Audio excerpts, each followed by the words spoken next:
Hey guys, we're still here at the San Diego Comic-Con. We ran into Matt Kindt here at the DC booth. He said he'd take a few minutes to talk with us about what's going on. You're doing some kind of book, man, like Justice something. I forget the name of it, but you know. Yeah, I don't know. Maybe you can fill me in. My mind's just gone. Justice League of America. I don't know if you've heard of it. Yeah. It's you know. It's written by this Jeff Johns guy. I don't know. I don't know. I was wrong. He's done something. So where do you come in? Well, I've been doing the backups, and then Jeff's busy with the Forever Evil, and so I get to take over Justice League of America. They asked me if I wanted to do that, and I was like, yeah, of course I will. First, right? Yeah, of course I will. And yeah, so the fun of that is going to be, you know, Martian Manhunter. I'm going to get the chance to really push him to the front and make him sort of the star of that series for a while. Okay. And because he's one of my favorite characters, and not just because I've been doing the backups, because I've, you know, like I grew up reading him back when Funny Justice League was happening, and he was eating Oreos, you know. But so I don't, and that might be the question I get most. I'm like, well, there's no Oreos. He's not eating Oreos, you know. He's done that. We get it. He does like them.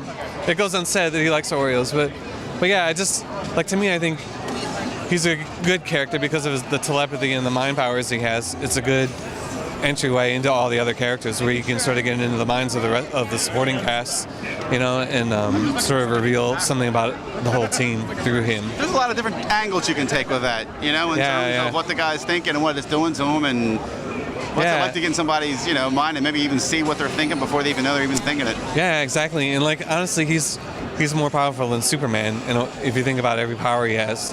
And the fun thing to me is he's like Superman, except he wasn't raised by humans, you know, so it makes him a little scarier, I think, and it gives him an edge that Superman doesn't have. But I think it's a little more interesting to sort of explore that. Now, you also got a dark side about you. People going around here saying, Matt loves villains, man. What's up with that? And I'm so scared of villains. I don't like villains, but I had so much fun writing those villain issues that I'm like, what's wrong with me? You know, like I finished the Solomon Grundy villain issue, and when I was done with that, I felt so bad. It was like the saddest, darkest thing I've ever written, and I gave it to my editor, and I was like, man, I'm really sorry. You know, if you want me to tone it down, or I feel really bad. I was like bummed out when I was done. I had so much fun with this, right? It was so sad. And he's like, no, if anything, we want you to do more dark stuff like this. I'm like, I don't know if I have that in me. It's bumming me out.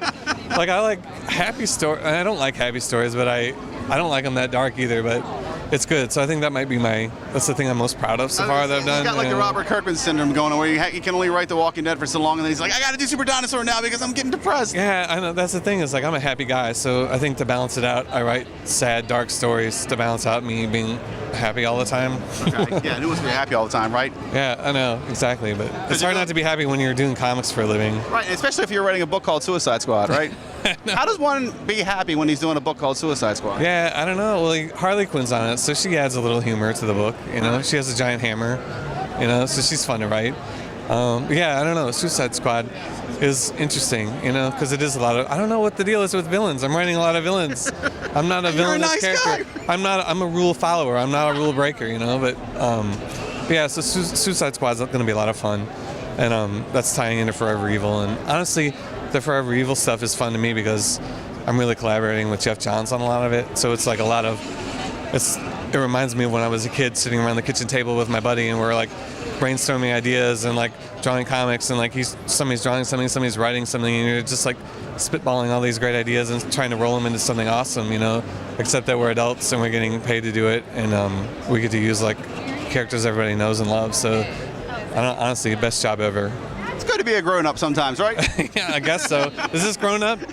I guess. You're having too much fun, right? Yeah. Well, look, man, I know you're busy, so thank you so much for taking time to talk to us, man.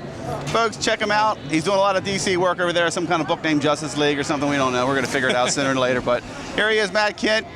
Keep the faith. Keep reading comics.